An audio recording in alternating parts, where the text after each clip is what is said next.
Hi everyone, welcome to the first segment of our practice class. This one is about the importance of bench height and how far to sit away from the piano when you're practicing at home.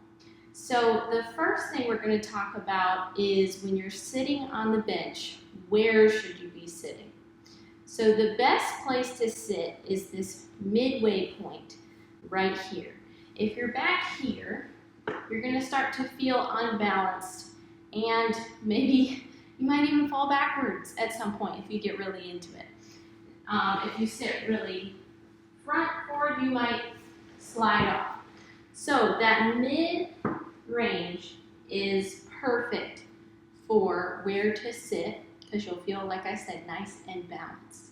The next thing is, where should I sit? Should I sit over here or over here? Now, I know you're probably thinking, of course not, and you'd be right. You are going to sit in the middle of the piano. I say the middle C range is great to line your nose up. That's going to give you the ability, if you need to play higher notes, you can have room to lean. And if you need to play lower notes, you have room to lean this way. Now, bench distance. Very, very important because it affects the way that we play as well as our piano technique. If I'm sitting too close, I'm going to be all scrunched up and I'm going to have a limited range of motion, especially in this mid area right here. And you may find that your elbows are sticking out, maybe past your hip. That means you're too close. If you're too far away, you're going to feel like you're reaching, and you may have more of a tendency to be flat with your fingers, playing on that area of your fingers. So this would be an example of something that's too far away. For perfect distance, I like to think of the letter L. You want to make the letter L between your shoulders, in your elbow area, and out to your arm. If you can have that perfect L shape, that probably means you're sitting at the right distance. Okay, let's talk about bench height. Now, you're probably wondering, why is bench height important?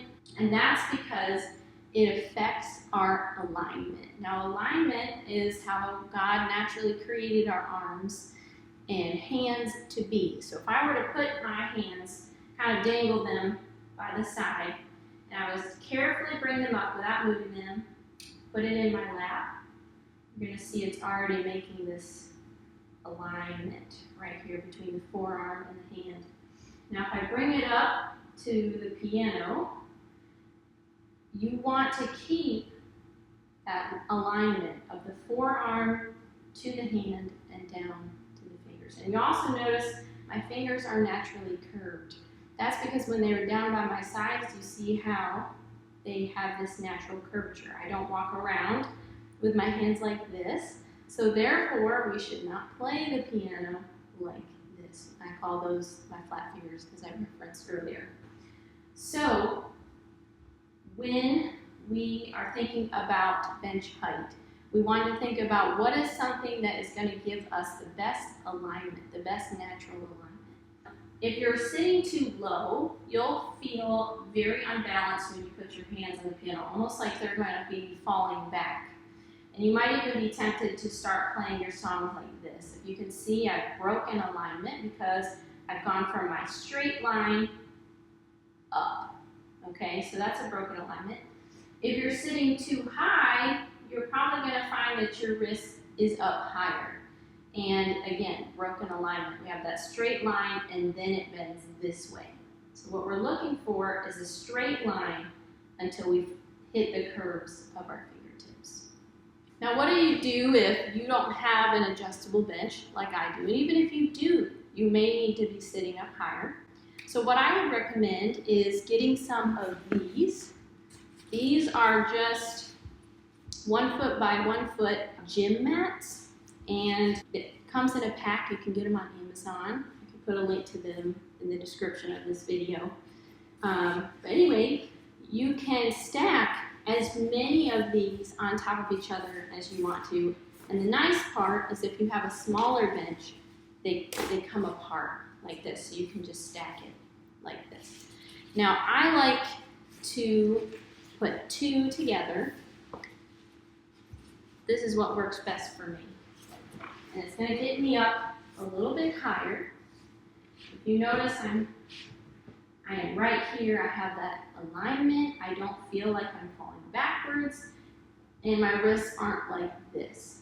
I feel grounded and centered, ready to play.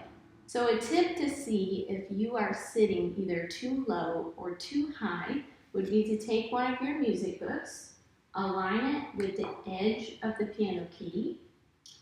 Then you will put your hand up here like you're going to play. And if you can slide under successfully without the book bumping in to your forearm, then that means you are sitting at the correct height. Now if it flies under, you might be sitting a little bit too high. But it should, just like mine, it should just glide right under. You can almost feel it just gliding right under your forearm. That helps you know if your hands and forearms are aligned with the top of the piano keys. Okay, the next thing is, what do you do if your feet don't touch the ground? Now that's a great question. Probably some of you out there are going to need to grow just a little bit. But in the meantime, I like to use this adjustable stool. I use this all the time in lessons. It's super great because you can make it higher or lower depending on what fits. And you just slide it under here. And if my feet didn't touch the ground, you can rest right here. That again also helps with good alignment and stability and balance. If my feet are dangling, I'm going to not really feel balanced in the lower portion of my body. But when my feet are resting on some kind of hard surface, I'm going to feel, again, that balance up top and at the bottom. Now, if you don't want to spend money on an adjustable stool, I did get that one for $20 off Amazon. But if you want to utilize what you have at home, I would recommend getting some thick books and putting them under your feet. You can get that same effect because you can just add more books or not do as many books, depending on how far your feet are from the ground. So what do you do if you need to reach those pedals down there and you're sitting up too high, your feet are dangling, you can't reach them without breaking some kind of alignment or going lower on the bench? Well, what I would recommend is this would be an instance where you push the bench out just a little, scoot a little bit more forward, and your leg may be a little bit more on the straighter side to reach the pedal, and that's okay. That's okay for now. Try to scoot as far forward as is comfortable so you can still maintain that good distance and balance, but you can also reach the pedals at the same time. The important thing to realize is that your heel should always be touching the ground when you're pedaling. We don't pedal like this. So if you are reaching the pedal and your foot is more like this, you may need to scoot out just a tad more. Another thing you can try, especially if you have a digital keyboard at home, if your pedal is not like actually attached to the keyboard itself, but you can kind of pick it up and whatever, you can always try setting the pedal up on some books or some kind of flat platform. Just kind of propping it up a little bit is often helpful. Well, I hope that was helpful.